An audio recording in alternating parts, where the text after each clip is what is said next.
Good morning. I'm Brian Reagan. This is Tyler Kelly. And today, Jehoshaphat and I are in Matthew chapter 17, verses 24 through 27. Go ahead. When they had come to Capernaum, those who received the temple tax came to Peter and said, "Does your teacher not pay the temple tax?" He said, "Yes." And when he had come into the house, Jesus anticipated him, saying, "What do you think, Simon? For whom do the kings of the earth take customs or taxes? From their sons or from strangers?" Peter said to him, "From strangers." Jesus said to him, "And the sons are free. Nevertheless, lest we offend them, go to the sea, cast in a hook, and take the fish that comes up first. And when you have opened its mouth, you will find a piece of money. Take that and give it to them for me and you." All right. The first thing I want to address is the word temple in verse 24.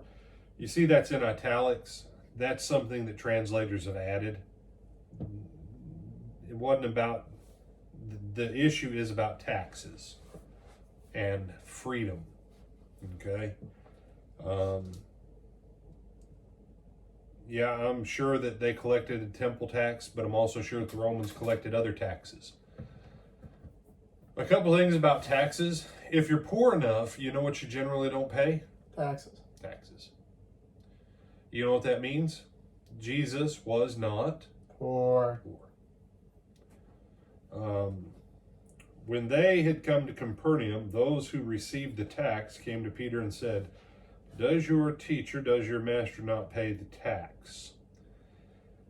I don't really care if it was a Roman tax. I don't care if it was a Jewish tax for the temple. Doesn't matter. Peter says, yes. When he come into the house, Jesus anticipated him saying, what do you think, Simon? From whom do the kings of the earth take customs or taxes? From their sons or from strangers? And this is why I say that this is probably more a Roman thing. Jesus wouldn't have had an issue with paying the temple tax, and he wouldn't have said, kings of the earth take custom. But there is a point. Peter says, from strangers. Jesus said to him, then the sons are free.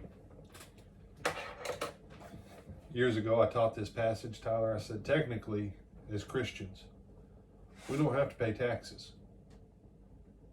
And brethren argued with me. Yes, we do. Jesus says, render to Caesar what's Caesar and render to God what's God's. And I said, yes, but Jesus' point is that because we belong to a higher kingdom, we are not necessarily subject to the kingdoms of this world and their systems. I let it go because they didn't get it. They didn't get we operate under a higher kingdom.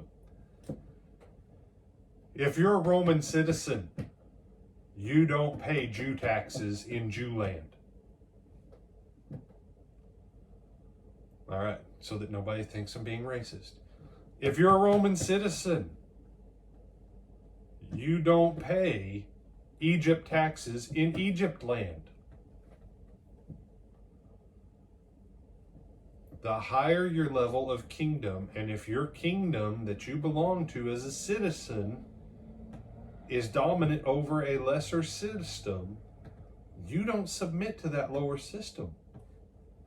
And a case in point of that was when Paul said, they want to send me away quietly. That doesn't work because I'm a Roman. And they were scared. They're like, he belongs to the top dog kingdom. We thought he was just an average low-level guy. And they were terrified. And that's the point behind Jesus' question. Jesus came to preach the kingdom of what, Tyler? God. Kingdom of God, the kingdom of heaven. Matthew chapters 5, 6, and 7. Our Father which is in heaven. The kingdom of heaven. Heaven, heaven, heaven, heaven, heaven, heaven, heaven, heaven. All over the place. We're not of a lower system. We're of a higher system. Our king has authority over everything in the lower kingdoms. So why do we pay? Why do we pay? Well, it's like Jesus said. Nevertheless, lest we offend them. What's Jesus' point? Just pay their taxes, make them happy so they stay off of our backs. Why? We've got more important things to do than fight with them over taxes.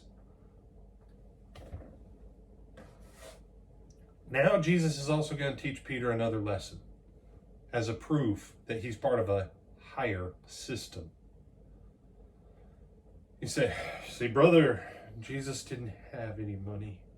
He had to get it from the mouth of a fish.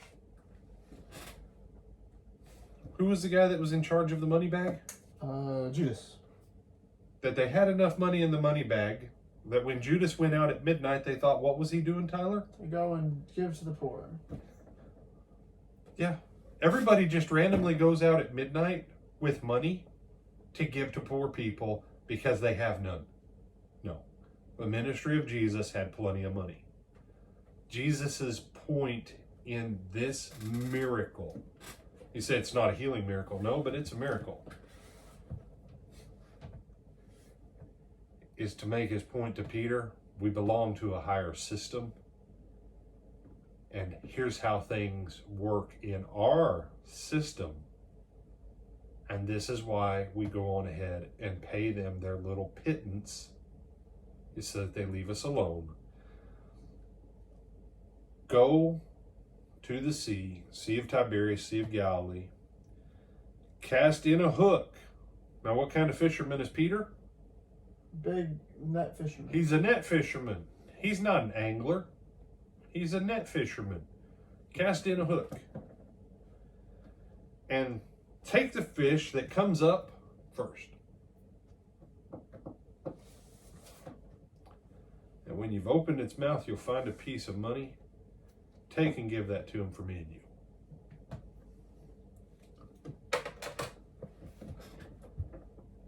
Now, some of you are going to say to me, Brother Brian, you can't really expect to go to the lake, drop in a hook, and God give you money that you need in the fish's mouth. No, you can't. You know why? Because you believe you can't. Well, you don't have God telling you this. No, but there's a principle here. I don't know where. Obviously, someone dropped enough money in that lake, that Sea of Tiberias, that some fish came along at some point and whoop, had it rolling around in his mouth. That the first place that Peter dropped his hook from the shore and took the first fish up, that it had the money in his mouth, that was the exact amount to meet the need, so that they didn't have to mess with this any further.